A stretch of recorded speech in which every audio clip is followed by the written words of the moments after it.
Tom Downey here for more NFL draft coverage on Chat Sports. We're breaking down ESPN's Matt Miller's 2026 NFL mock draft. Before we get into it, the draft order is based on ESPN's FPI. So yes, you could complain because I did not do the draft order here. Of note, Arch Manning not included, projected to go back to school on that front. As we'll get into, there are some interesting picks in this mock draft, one of which that, I'll be honest, was just stupid. Before we get into it, if you want even more NFL draft videos, like this one for me. More likes equals more views, and it means I can show the bosses you do want more NFL draft coverage. So help me out, please, and thank you by liking today's video. The Browns have the number 1 pick. They do not take the local kid in Drew Aller. Instead, they take Cade Klubnik out of Clemson. He's not the most physically imposing player, but I have liked how Klubnik has gotten better each and every single season. Clemson should be very good this year. He does have a chance to try to push and potentially be that number 1 quarterback off the board. Number 2, Francis Mauigoa, the offensive tackle out of Miami. Again, I think he's gotten better for the most part over the course of a season. His brother is with the Jets. That'd be kind of funny that they both get to end up going in New York. In theory, you just plug him in on the right side of the offensive line. Andrew Thomas is great when healthy, but the right side's been a bit of a cluster there. T.J. Parker, number 3 to the Tennessee Titans. I'm not opposed to it. I do think additional edges is probably a good focal point for Tennessee. They obviously took one this past season. Again, 2 Clemson players in the top 3, and there's going to be another one in the top 6. I think Parker, along with his teammate Peter Woods, does have a chance to be the first defensive player taken. I am a huge fan of Anthony Hill. I love everything he does as an off-ball linebacker. Miller's pushing him as Micah Parsons treatment, play him at edge. If that's how you're going to do it, okay, that's kind of the only way I think you can justify taking an off-ball linebacker in the top 5, especially for a Jets team that, obviously one of them's going to be a free agent in Quincy Williams, but they just paid Jamie Sherwood. I don't want to chase the Micah Parsons stuff. I do think, though, as an off-ball linebacker, he's the best one in the class. It's just for the Jets, if you're not going to make him an edge, is a little bit rich, and that's also a position change at 4 is very dangerous. I love Caleb Downs. This is my number 1 player, which is also what Matt Miller has, but he's a safety. So honestly, I think Hill and Downs are 2 of the best players in all of college football. How early do you draft those quote-unquote non-premium positions? Are the Saints the type of team that can justify a non-premium spot? Also, if both those teams are drafting top 5, do they have to take a quarterback? We'll see. Peter Woods, number 6 out of Clemson. I'm a little bit confused by this one, frankly, because the argument is, you have to get Derek Brown some help at defensive tackle. Well, then why'd you sign Tashawn Wharton and Bobby Brown to decently sized contracts? But they weren't the same level as what the Patriots gave out there. I think Peter Woods is awesome. I know, producer Chris, you're a huge fan of his game. He has a chance to be, I think, again, with all these guys, top defensive player taken. It is ACC heavy in the top 7. How about that? 5 of the first 7 picks are all out of the ACC. Rueben Bain didn't have the best season last year, but the year before that, extremely impressive. Battled maybe some bumps and bruises this past year. I think he could have a big-time breakout campaign and earn this top 10 buzz. There's some projection here. There's projection for all these picks. It's summer scouting after all, but I think Bain's got big-time impactability. Jordan Tyson out of Arizona State. I don't know who ends up being the first wide receiver taken. I don't mind Jordan Tyson being that option there. Had he played in the college football playoff, against Texas, I think we'd be talking more about him. Adding a playmaker for Drake May, I get that. All right, the Rams at number 9, not going quarterback. This pick, by the way, from the Falcons as part of that trade, which would look really bad for Atlanta to trade a top 10 pick. Oof. Caden Proctor, which I think potentially is your long-term left tackle for Alabama. The power, physicality, athletic ability combination is wildly impressive, but the inconsistencies do have to be sorted out. All right, one of 2 Utah offensive tackles, Spencer Fano here. I would assume you plug him in at right tackle in this scenario with Abe Lucas not really being able to stay healthy. Addressing a still kind of shaky offensive line does make sense for Utah, or for Seattle with the Utah product. Number 11, Garrett Nussmeier, the son of Saints offensive coordinator Doug Nussmeier.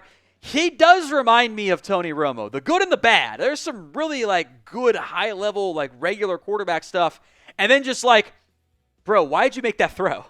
What are you seeing or not seeing out there? In the same way that Romo had some of those moments too, some of the gunslinger nature. The physical traits also aren't over the top wowie the same way some of the other quarterbacks we'll get to in this year's class have. Who will be the first quarterback drafted? Let me know in the comments section of today's show. The other Utah tackle, Caleb Lomu, so maybe you get right or left tackle, you get help for your franchise quarterback. You took it in Cade Klubnik earlier. There will be disagreements as to which Utah tackle is better, which from an NFL draft perspective, first time that's been said? Who's to say? Number 13's pick here, the Dallas Cowboys taking Keldrick Faulk, I remember I mentioned earlier was something just stupid. I think Faulk is actually a great fit for the Cowboys with his play style. He's a big guy. He's almost that 5 technique Cam Hayward build. Fits really well alongside Micah Parsons. But the argument here from Matt Miller was, quote, Dallas needs more on the edge after passing on the position in the 2025 draft. Which is just wrong.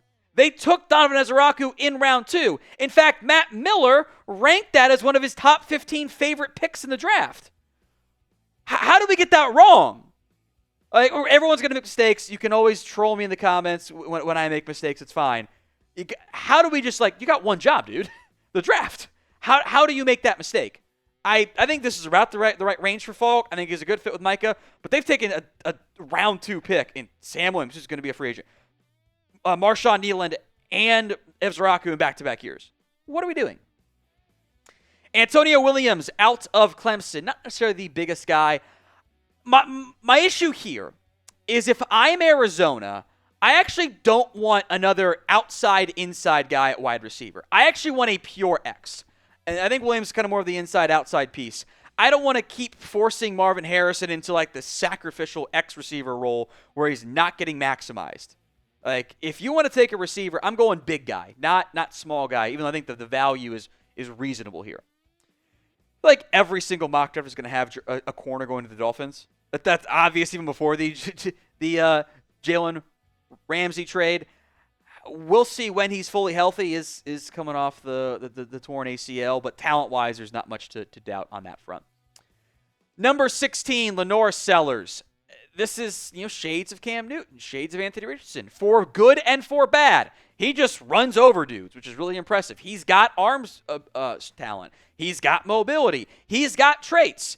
The down-in, down-out consistency, which NFL teams crave desperately at the quarterback spot, is not there yet. He's kind of the potential breakout projection. If he takes a step forward, we're talking number 1 pick. If he doesn't, does he even turn pro at that point? So it's the potential that intrigues teams with Lenoris Sellers.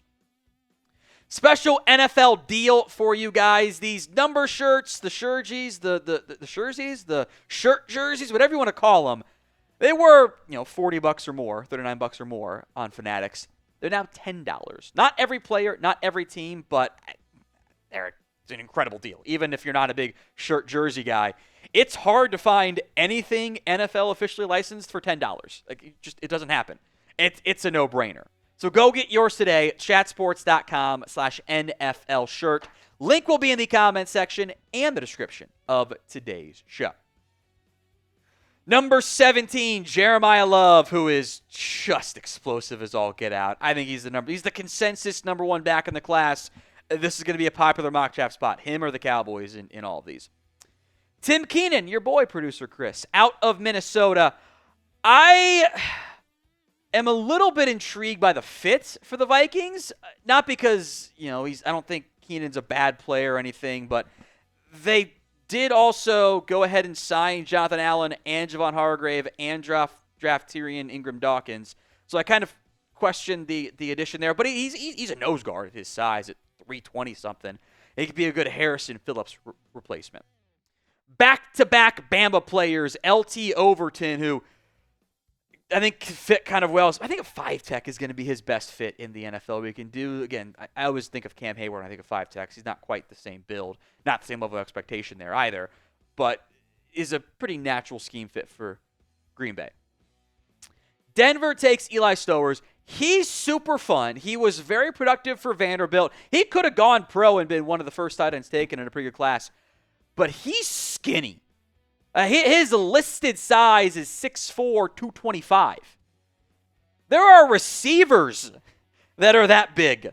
Like, we're not going to have the Nick Harbor conversation, but whatever.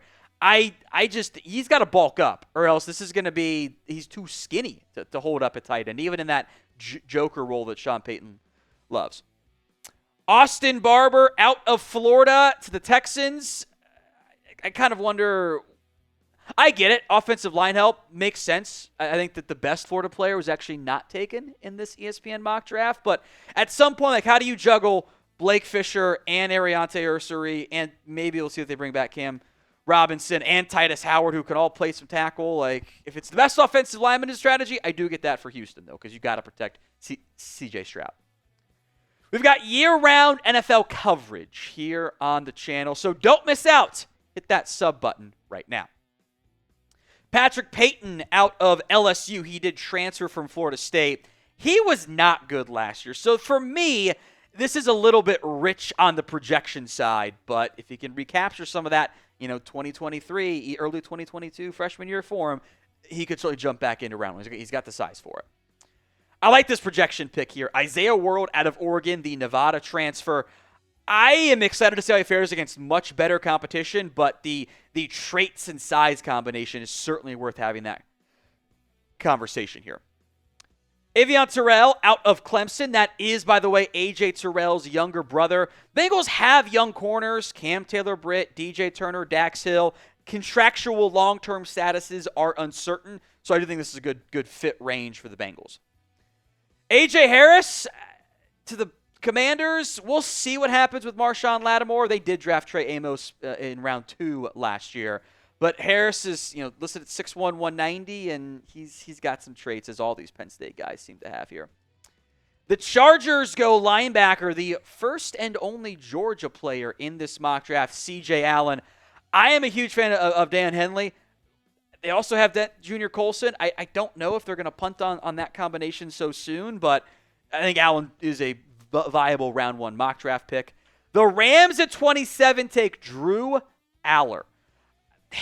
He got better last year. I do want to emphasize that he took a step forward. It is reasonable to think he can take another step forward in 2025. The size and arm strength is incredible. The consistency, some of the I need to see third down plays from Drew Aller. If he's not making plays on third down, it's not going to work in the NFL because you have to do that stuff in college. I don't want him to be Christian Hackenberg. I want him to be better than that. Another step forward, make some big plays against the best opponents, and don't be a guy that has the knock on him, fair or not, of shrinking in the big lights. 27 might be way too late. Could be the Rams' first-round pick or number 1 overall. That's the potential for Aller. But with all these QBs, you're banking on growth and progression. There is no Andrew Luck in this class, which, by the way, we could very much have a 2027 mock draft of it's just Arch Manning, Andrew Luck all over again, which I think is actually kind of a decent comp, by the way. How many quarterbacks go in round 1? Let me know in the comments of today's show. 4 were in this mock draft. In the real draft, how many go? D'Angelo Pons out of Indiana. He's a slot corner, though. He's 5'9", 170. I actually kind of question the fit of the Ravens adding a slot corner in D'Angelo Pons. I get that, we'll see what the long-term outlook for Jair Alexander on these guys are, but like Marlon Humphrey's been playing nickel. They can rotate Malachi Starks and Kyle Hamilton down there. I'd go outside corner before I go nickel, despite the fact that I think Pons is a super fun player. Tyreek Sapp out of Florida. Edge for the Lions is going to be a very popular mock draft pick as well. Good size. Kind of got that unique build at 6'3", 272. I like Dylan Thieneman a lot. The pick here for the Chiefs out of Oregon. The Purdue transfer.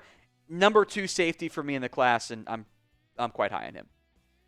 Another receiver for Philadelphia, they do tend to go the premium positions in most classes. He's got really good size. I think he's 6'4", 210 is the listed size there. This was kind of a value pick argument from Matt Miller. And then another Florida player, Jake Slaughter.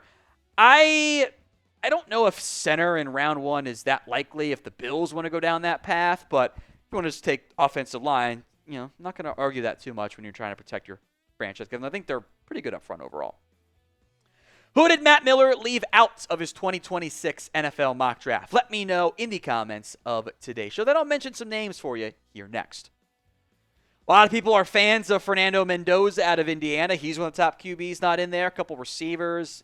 Kind of a weird class overall. Like, how good is Eric Singleton out of Auburn? Transfer from Georgia Tech, by the way. Carnell Tate. Armaj Reed Adams is maybe the top guard in this year's class. I think Caleb Banks is awesome. I am a big fan of his game. I think he should be viewed as one of the, if not the top, one of the top Florida prospects. He's got juice. Christian Miller should not be slept on. I like Malik Muhammad, but he might be more of like a day 2 guy in the end. Projection, Mateo Ungolole, that's DJU's younger, not little though, he's huge, brother. Hasn't put it all together yet.